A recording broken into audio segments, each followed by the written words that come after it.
തെരഞ്ഞെടുപ്പ് കഴിഞ്ഞതോടെ ഒരു ഗതിയും പരഗതിയും ഇല്ലാത്ത അവസ്ഥയിലാണ് കേരളത്തിലെ മുന്നിൽ നിൽക്കുന്ന രണ്ട് പ്രമുഖ കക്ഷികൾ. CPM തങ്ങളുടെ പയ്യന്നൂരിലെ പാർട്ടി ഓഫീസ് വരെ അടച്ചുപൂട്ടിയെന്ന വാർത്ത ഈ അടുത്ത ദിവസങ്ങളിലാണ് പുറത്തു വന്നത്. ഓർക്കണം, കണ്ണൂരിലെ പാർട്ടി കോട്ടകളാണ് ഈ പറഞ്ഞ പയ്യന്നൂരും തളിപ്പറമ്പും ഒക്കെ. എന്നിട്ടും ഇപ്പോൾ അവിടെ നിന്നൊന്നും ഒരു സഖാവിൻ്റെ ശബ്ദം പോലും പുറത്ത് കേൾക്കുന്നില്ല. ഇനി ഉള്ളതോ പിണറായിക്കും പിണറായിസത്തിനുമെതിരെ ശബ്ദമുയർത്തുന്ന കറകളഞ്ഞ കുറേ സഖാക്കൾ മാത്രം. അത് അവിടെ നിൽക്കട്ടെ, പറഞ്ഞു തുടങ്ങിയാൽ തീരില്ല CPMലെ ഇപ്പോഴത്തെ ഈ ഗതികെട്ട അവസ്ഥ. എന്നാൽ സംഗതി ഏറ്റവും മോശം അവസ്ഥയിൽ നിൽക്കുന്ന ഒരു ദേശീയ പാർട്ടിയുണ്ട് കേരളത്തിൽ, അതാണ് BJP. ലോക്സഭാ തെരഞ്ഞെടുപ്പിൽ സുരേഷ് ഗോപിയെ വിജയിപ്പിച്ചെടുത്തതോടെ അരങ്ങുവാണ BJPക്ക് ഇക്കഴിഞ്ഞ നിയമസഭാ തെരഞ്ഞെടുപ്പിൽ 3 പേരെ പണമെറിഞ്ഞാണെങ്കിലും വിജയിപ്പിക്കാൻ പറ്റി.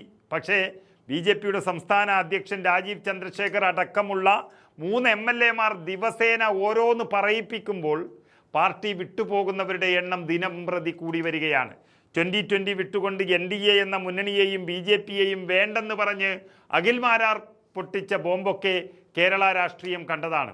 അതിനു പിന്നാലെ ഇതാ നടൻ ദേവനും പാർട്ടിയിൽ നിന്ന് രാജി പ്രഖ്യാപിച്ചിരിക്കുന്നു.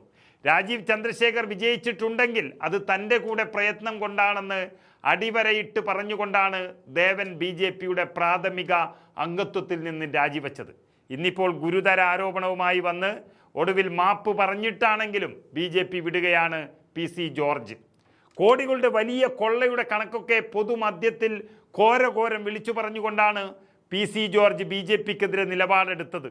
പിന്നീട് ആരെയൊക്കെ പേടിച്ചോ എന്തോ അത് തിരുത്തി പറഞ്ഞു എന്നത് മറ്റൊരു സത്യം. മണിക്കൂറുകൾക്കുള്ളിലാണ് ഇതൊക്കെ നടക്കുന്നത്. പക്ഷെ PC ജോർജ് എന്നും പറയുന്നൊരു വാക്കുണ്ട്, താൻ തന്തക്ക് പിറന്നതാണ്, തൻ്റെ വാക്ക് മാറ്റില്ല എന്നൊക്കെ ഉള്ളത്. ഇതിലും അദ്ദേഹം പാലിക്കുമെന്നാണ് നമ്മുടെ വിശ്വാസം. എന്തായാലും ഇതെല്ലാം വിളിച്ചോതുന്നത് BJPയിൽ നടക്കുന്നത് ചെറിയ കലാപമല്ല എന്നുള്ളതാണ്. പാർട്ടിക്കുള്ളിലും മുന്നണിക്കുള്ളിലും നടക്കുന്നത് വലിയ പൊട്ടിത്തെറിയാണ്. പക്ഷേ ഇത് പാർട്ടി പ്രത്യയശാസ്ത്രത്തിൻ്റെയോ ആശയപരമായ പ്രത്യയശാസ്ത്രത്തിൻ്റെയോ നിലപാടുകൾ കൂട്ടിമുട്ടിയുള്ള ഒരു പൊട്ടിത്തെറിയൊന്നുമല്ല. പകരം തെരഞ്ഞെടുപ്പിന് ചാക്കിലും ബാഗിലും നിറച്ചു കൊണ്ടുവന്ന് കണക്കിൽപ്പെട്ടതും പെടാത്തതുമായ പണം അത് പങ്കുവെച്ചതിൽ പാകപ്പിഴകൾ വന്നപ്പോഴുള്ള അടി തന്നെയാണ്. ഒരു നേതാവ് iPhone വാങ്ങി, മറ്റൊരു നേതാവ് കാറ് വാങ്ങി, വേറെ ചിലർ ബാങ്കിലെ കടം അടച്ചു തീർത്തു. പിന്നെയും ചില മണ്ടന്മാർ ബാഗ് നിറച്ച പണവുമായി വീഡിയോ എടുത്ത് സോഷ്യൽ മീഡിയയിലും ഇട്ടു. അവിടെയൊക്കെ പണിയെടുത്ത നല്ല BJPക്കാർ വെറും കാഴ്ചക്കാരായി മണ്ടന്മാരായി നിൽക്കേണ്ടി വന്നു. ജാഥകൾക്കും മീറ്റിങ്ങുകൾക്കും കരിങ്കൊടി കാണിക്കാനുമൊക്കെ പോയി പ്രസ്ഥാനത്തെ ഇങ്ങനെ വളർത്താൻ നോക്കിയ സാധാരണക്കാരെ കരുവാക്കി. പിന്നാമ്പുറത്ത് കുറേ പേർ പണവും ചാക്കുകളിൽ നിറച്ച് മുങ്ങി എന്നതാണ് BJPയിലെ ഇപ്പോഴത്തെ ഈ അടിക്കും പൊട്ടിത്തെറിക്കുമൊക്കെ കാരണമായിട്ടുള്ളത്.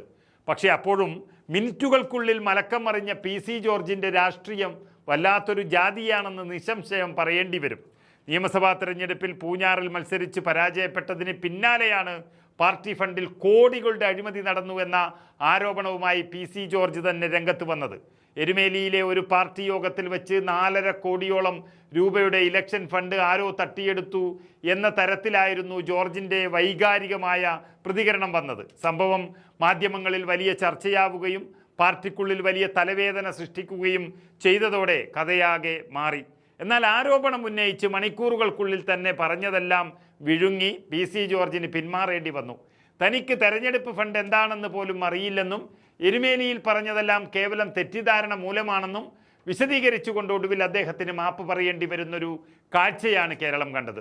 തോൽവിയുടെ ആഘാതത്തിൽ എരുമേലിയിലെ ചില BJP പ്രവർത്തകർ തെറ്റായ വിവരങ്ങൾ നൽകിയത് കൊണ്ടാണ് താൻ അങ്ങനെ പ്രതികരിച്ചത് എന്നാണ് ജോർജ് നൽകുന്ന വിശദീകരണം. പാർട്ടി നേതൃത്വം ഇടപെട്ട് 90-100 രൂപയുടെ പോലും കൃത്യമായ വരവ് ചെലവ് കണക്കുകൾ തന്നെ കാണിച്ച് ബോധ്യപ്പെടുത്തിയെന്നും ഒരു പൈസ പോലും ആരും കവർന്നിട്ടില്ല എന്നുറപ്പായെന്നും അദ്ദേഹം പറയുന്നു. ഒരു അസംബ്ലി മണ്ഡലത്തിൽ ചെലവഴിക്കാവുന്ന പരമാവധി തുക 40 ലക്ഷം രൂപ മാത്രമാണെന്നിരിക്കെ തനിക്ക് അത്രയും പോലും ചിലവായിട്ടില്ലെന്നും ജോർജ് സമ്മതിക്കുകയാണ്. പിന്നീട് BJP സംസ്ഥാന അധ്യക്ഷൻ രാജീവ് ചന്ദ്രശേഖറിൻ്റെയും കേന്ദ്ര നേതൃത്വത്തിൻ്റെയും പ്രത്യേക നിർബന്ധം പ്രകാരമാണ് താൻ ഈ പൂഞ്ഞാറിൽ മത്സരിക്കാൻ ഇറങ്ങിയത്. കഴിഞ്ഞ തവണ കേവലം 2900 വോട്ടുകൾ മാത്രം ലഭിച്ച മണ്ഡലത്തിൽ ഇത്തവണ അത് 36,000-ന് മുകളിലേക്ക് ഉയർത്താൻ കഴിഞ്ഞത് വലിയ നേട്ടമാണെന്നും PC ജോർജ് അവകാശപ്പെടുന്നു. ആദ്യം പരസ്യമായി പാർട്ടിയെ പ്രതിക്കൂട്ടിൽ നിർത്തുകയും മണിക്കൂറുകൾക്കുള്ളിൽ ആരോ പറഞ്ഞത് പ്രകാരം കണക്കുകൾ ബോധ്യപ്പെട്ടെന്ന് പറഞ്ഞ് സ്വന്തം പ്രസ്താവന തന്നെ തിരുത്തി മാപ്പ് പറയുകയും ചെയ്യുന്ന PC ജോർജിൻ്റെ ഈ മലക്കം മറിച്ചിൽ വലിയ രാഷ്ട്രീയ നാടകമായിട്ടാണ് ഇന്ന് കേരളത്തിലെ പൊതുസമൂഹം കാണുന്നത്. വരും ദിവസങ്ങളിൽ BJPയിലെയും NDAയിലെയും ഈ പൊട്ടിത്തെറികൾ ഏത് തലത്തിലേക്കാണ് പോകുന്നത് എന്ന് കണ്ടു തന്നെ അറിയണം.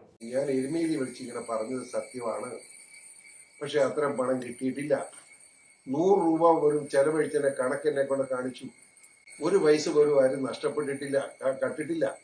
എലക്ഷൻ ഫണ്ട് എന്താണെന്ന് ഉപയോഗിക്കാൻ എന്തോ പ്രശ്നങ്ങളുണ്ടായി എന്നുള്ള തരത്തിലാണ് ഇപ്പോൾ പ്രതികരണങ്ങൾ വരുന്നത്. ഞാൻ ദൈവത്തെ സാക്ഷ്യപ്പെടുത്തിയതോട് കാര്യം പറയട്ടെ. എലക്ഷൻ ഫണ്ട് എന്താണെന്ന് ഉപയോഗിക്കാൻ ഞാൻ തെരഞ്ഞെടുപ്പിൽ നിൽക്കില്ല എന്ന് ശപഥം ചെയ്ത് പറഞ്ഞാണ്. പാർട്ടിയുടെ കേന്ദ്ര കമ്മിറ്റിയിൽ നിന്നും സംസ്ഥാന പ്രസിഡന്റായിട്ടുള്ള നമ്മുടെ രാജീവ് ചന്ദ്രശേഖർ അദ്ദേഹം വളരെ നിർബന്ധമായും BJPയുടെ നിലനിൽപ്പിന്റെ പ്രശ്നമാണ്, നിൽക്കണം എന്ന് പറയും. കാരണം പൂഞ്ഞാറ്റ് വേറെ ആളില്ല, നിൽക്കണം എന്ന് പറഞ്ഞുകൊണ്ടാണ് ഞാൻ നിന്നത്.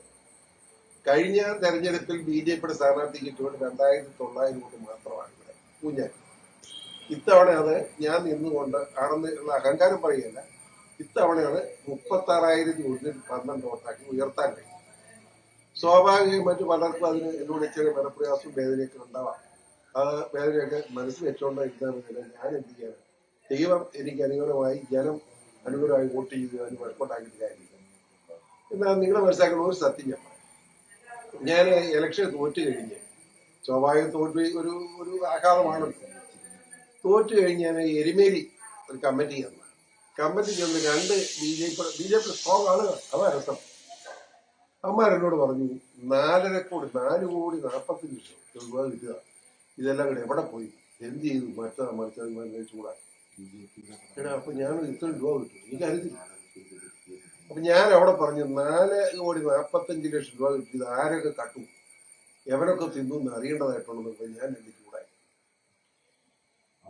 ഞാനത് മൈൻഡ് ചെയ്യാൻ ഞാൻ പോരുകയും ചെയ്തു. ഇപ്പൊ തോറ്റു കഴിഞ്ഞ് വർത്താൻ വേണ്ട കാര്യമില്ല. പക്ഷെ രസം എന്താണെന്ന് ചോദിച്ചാൽ അത് കഴിഞ്ഞ പാർട്ടി നേതൃത്വം എന്നെ ബന്ധപ്പെട്ടു. ഔദ്യോഗിക കണക്ക് പൂർണ്ണമായിട്ട് എന്നെ കാണിച്ചു. 100 രൂപ കൊടുത്തു പോലും കണക്ക് എഴുതി എന്നെ കാണിച്ചു. അപ്പൊ എനിക്ക് മനസ്സിലായി ഒരു പൈസ പോലും ആരും മോട്ടിച്ചിട്ടുമില്ല, കൊടുത്തിട്ടുമില്ല. ഒരു അസംബ്ലി സീറ്റിൽ സ്ഥാനാർത്ഥി ചെലവഴിക്കാവുന്ന പണം 40 ലക്ഷം രൂപയാണ്. അതിന് 40 എനിക്ക് ചെലവായിട്ടില്ല, അതാ രസം. അതിന് കണക്ക് വന്നാണ്. പക്ഷെ ഞാനൊന്ന് എരുമേലി പറഞ്ഞത് തെറ്റേ.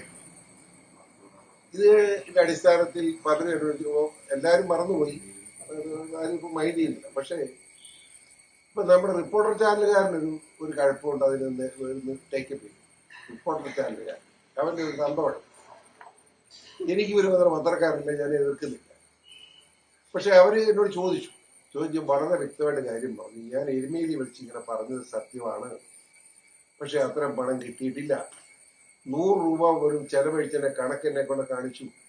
ഒരു പൈസ പോലും ആരും നഷ്ടപ്പെട്ടിട്ടില്ല, കട്ടിട്ടില്ല എന്ന് മാത്രമല്ല, എന്റെ ഇവിടുത്തെ ഇലക്ഷൻ ചാറി മുഴുവൻ വഹിച്ചിരുന്ന ഒരു സജി കുരിക്കാട്, സജി എന്ന് അവർ പറഞ്ഞു, ഞാൻ സജി കുരിക്കാട് എന്നാണ്.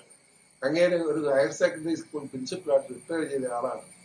5 പൈസ പോലും കക്കുവും മൂട്ടുകയും ചെയ്യുന്ന ആളല്ല, വളരെ മാന്യനാണ്, ഒരു തെറ്റും പറയാനില്ല. ഇതാണ് സത്യം. ഞാൻ എരുമേലി പറഞ്ഞത് ശരിയല്ല, ഞാനത് ക്ഷമ ചോദിക്കുന്നു.